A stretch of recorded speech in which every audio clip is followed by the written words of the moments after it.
Realmente para mí es un gran gusto, como siempre, estar aquí. Hace unos 4 meses, con Mónica Bustamante, a quien nuevamente le agradezco, yo diría ya a este punto la testarudez de invitarme, porque creo que sobre 10 he venido 9. En general se dice habitualmente que uno agradece, entre otras cosas, por la belleza del lugar. Yo quiero ser más específico. Desde luego, venir a Colombia siempre es un gusto. Y ni que hablar de la hermosa ciudad en la que se desarrolla este congreso. Pero yo creo que voy a ser más específico. Para mí no es tanto la ciudad, no es tanto el país, es más que nada volver a esta universidad que la siento muy cercana. Hoy diría que lo único que en las palabras de inauguración me costaba relacionarme o vincularme era con el término extranjero, porque realmente aquí me siento realmente como en casa. Así que de corazón muchas gracias nuevamente por esta invitación. Voy a tocar un tema, el de los sujetos procesales desde la particular visión del juez. Es un tema que se ha discutido mucho, es un tema que ha alentado mucha polémica, y me parece que después de la polémica estamos en condiciones, y por eso vuelvo al tema, para tratarlo un poco menos apasionadamente, y creo que algunas notas de este tema sirven para interrogarnos más que para reaccionar, como es básicamente el rol del juez. Y el planteo que hago sobre el rol del juez es el rol del juez básicamente en el amplio espectro del proceso civil, entendiendo el proceso civil, el término civil como en su más amplio sentido, no referido nada más al civil y comercial, sino todo lo que entraña el concepto de civilidad que tiene un horizonte más grande que este.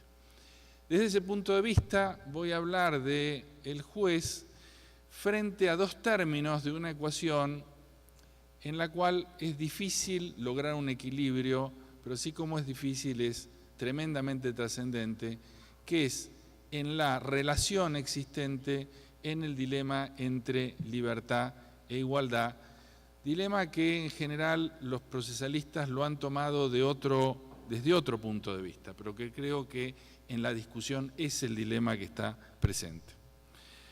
En estos 30 minutos voy a intentar recorrer 5 puntos, en algunos de ellos tendré que simplificarlos en muchos al extremo. El primer punto que voy a tratar es los poderes del juez en el proceso civil y su relativa correspondencia con las ideologías. Voy a subrayar el porqué lo de la relativa correspondencia con las ideologías. Este tema lo voy a unir con la inconveniencia de calificar el desarrollo de las ideas a partir de circunstancias históricas que muchas veces pueden llevarnos a algunos errores importantes, para de allí dirigirme al tercer tema, que es el respeto de la autonomía de la libertad como límite. Entraré en la concentración, inmediación y oralidad, no haciendo una referencia específica a los ordenamientos, sino tomando estas 3 nociones para intentar trabajar sobre la noción que intento plantear con respecto a algo que dio lugar a algunos debates razonables, pero que revelan lo que yo creo es el error de una posición radicalmente liberal, como es comparar la justicia con el hospital público. Para allí intentar referirme a por qué deberíamos definir qué entendemos por libertad y liberalismo y qué entendemos por una posición igualitarista. Voy al primer punto, el punto de los poderes del juez en el proceso civil. y su relativa correspondencia con las ideologías. Aclaro que el término ideología sobre el cual se ha trabajado, voy a utilizarlo en su acepción más amplia, como ideas, creencias, expectativas sobre un determinado posicionamiento social, no la idea marxista de ideología que refiere a otro punto. El tema, el punto central de todos estos análisis es la neutralidad exigida al juez. ¿Qué tipo de neutralidad?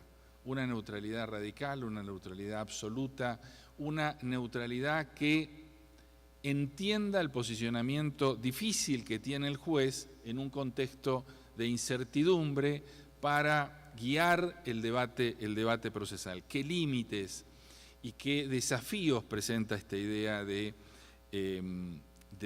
neutralidad conectada básicamente con otra idea fuerza, que es la idea de libertad? Y la relación de la libertad, la necesaria relación de la libertad con la idea de igualdad. Dicho esto como preámbulo, voy al segundo punto, que es los inconvenientes de calificar el desarrollo de las ideas a partir de circunstancias históricas que generó parte de este debate y que creo que lo amplificó, me parece a mí, en demasía. ¿Cuál es la raíz de toda esta discusión que en buena medida es clave en el análisis del derecho procesal, porque plantea nada menos que cuál es el rol que debemos atribuirle al juez en el desarrollo del debate que se produce ante él? ¿Quién es básicamente la corriente que se identifica o que se autoatribuye la denominación de garantismo? Considera que un rol activo del juez en el proceso puede ser calificado como cercano al absolutismo.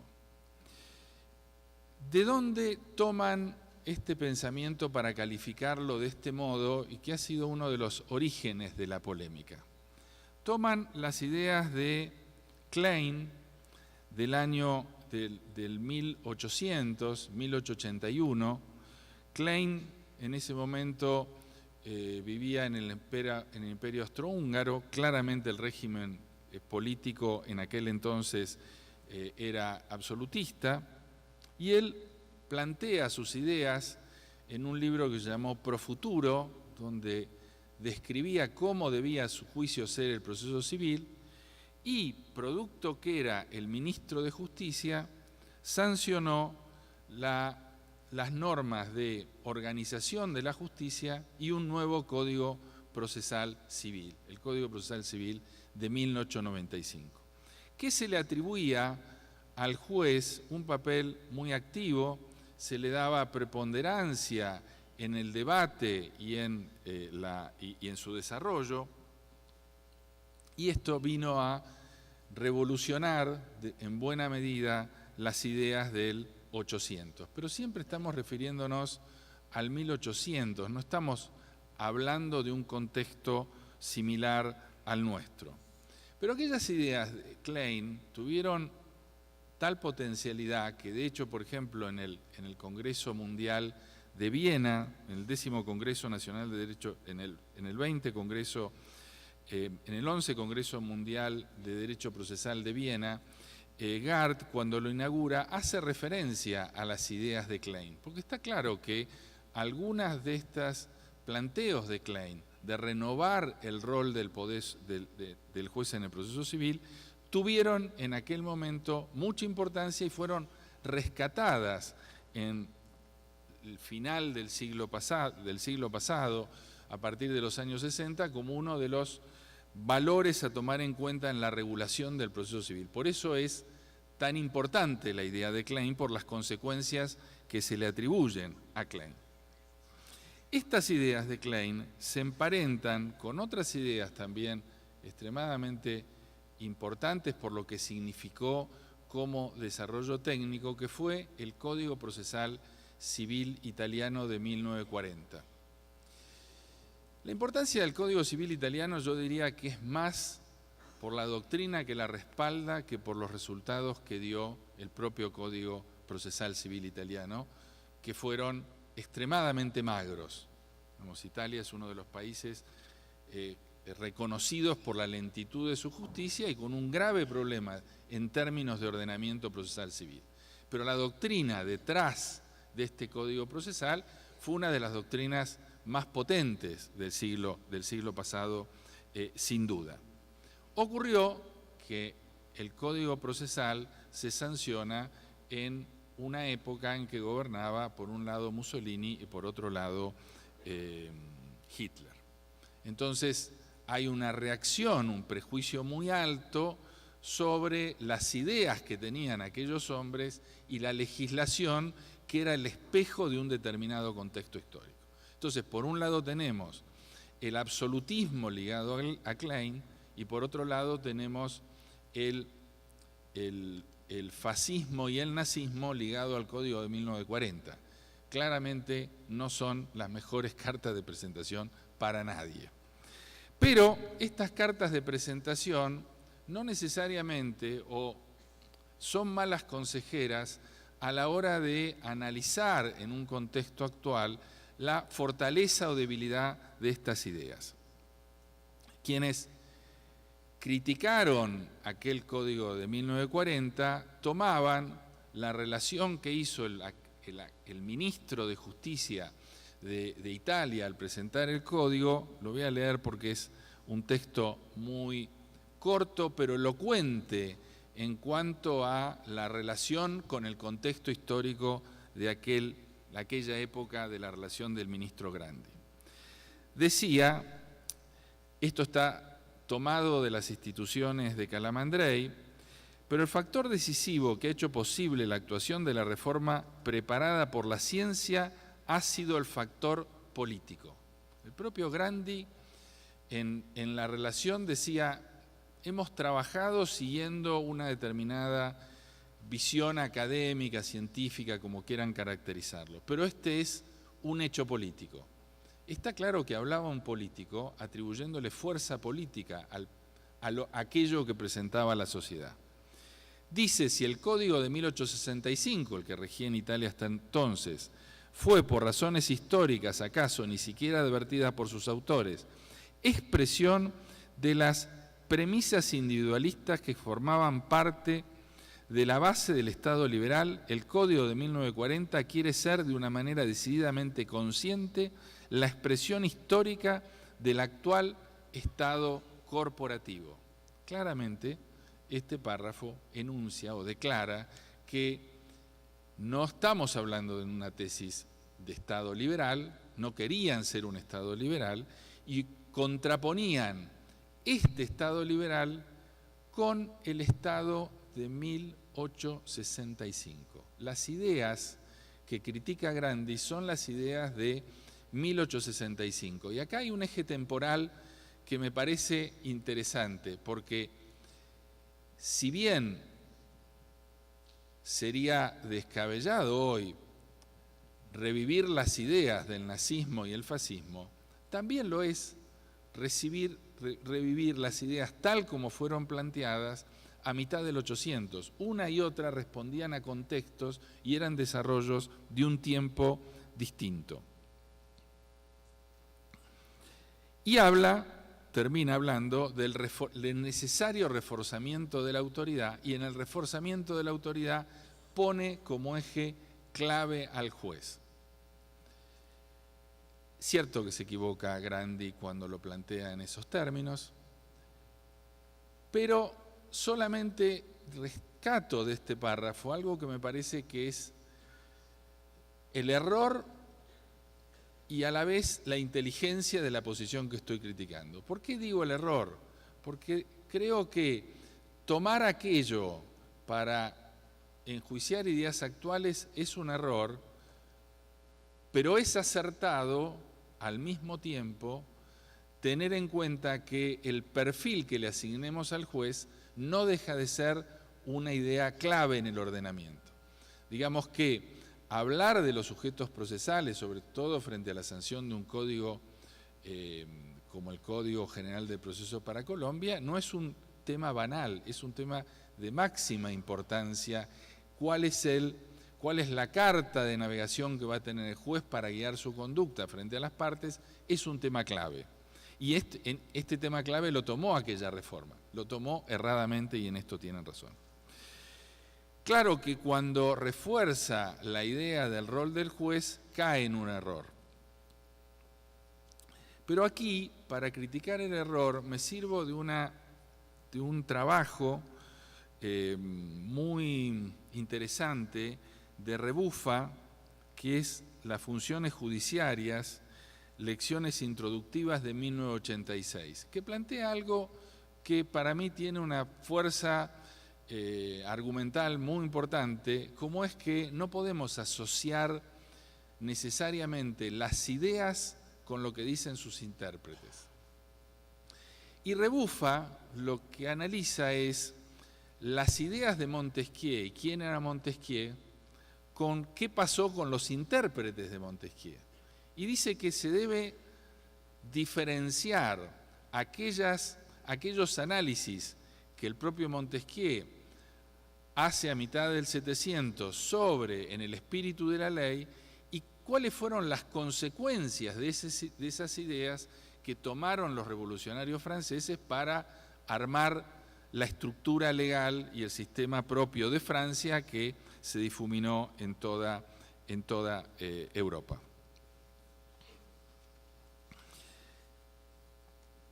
Desde estas ideas, desde esta ligazón con el nazismo y el fascismo, hubo una fuerte crítica y en medio de esta polémica se criticó mucho la participación de Calamandrei en la sanción de aquel código y se criticó las enseñanzas de su principal discípulo, que fue Mauro Capelletti. Y acá también me permito hacer un matiz de época. Capelletti plantea sus ideas Calamandrei falleció hace 60 años, hizo el año pasado 60 años. Y Capelletti, discípulo de Calamandrei, básicamente entre los años 60 y 80, expande sus ideas y brega por rescatar las ideas de Calamandrei. Entonces hay una asociación, un discurrir del argumento que pretende identificar a Klein con Mussolini, con Hitler, con Grandi, con Calamandrei y con Capelletti, mezclando en este análisis algunas cuestiones que para mí nada tienen que ver. Ambos, Calamandrei y Capelletti, plantearon algo de mucha trascendencia, que es la idea de igualdad.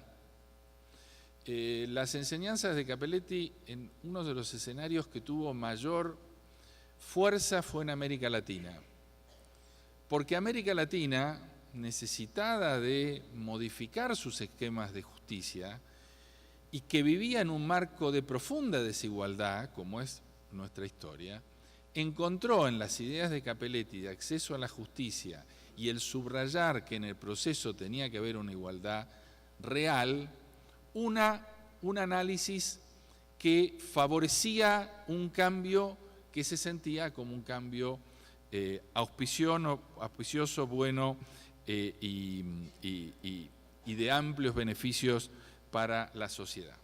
Pero Capelletti, también producto de su tiempo, parte de las ideas se vinculan con un elemento que irrumpe con una potencia que no tenía en el pensamiento de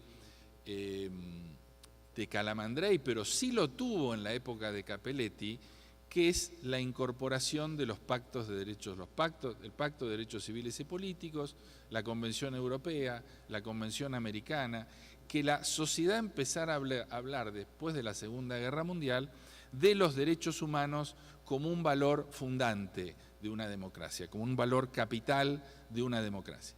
Y es así que Capelletti desarrolla lo que todo el mundo accede como concepto, que es el concepto de acceso a la justicia, que debo decir que en nuestros días lo hemos maltratado un tanto. Digamos, se ha dejado de hablar mucho de acceso a la justicia. Pareciera que es algo que es la mera entrada, cuando en realidad la potencia de todo el estudio de Capelletti sobre acceso a la justicia tiene un valor mayor que esto, sobre todo intentando rescatar la idea fuerza de la igualdad. Y la idea de que el juez contribuya con las partes en llevar adelante el proceso.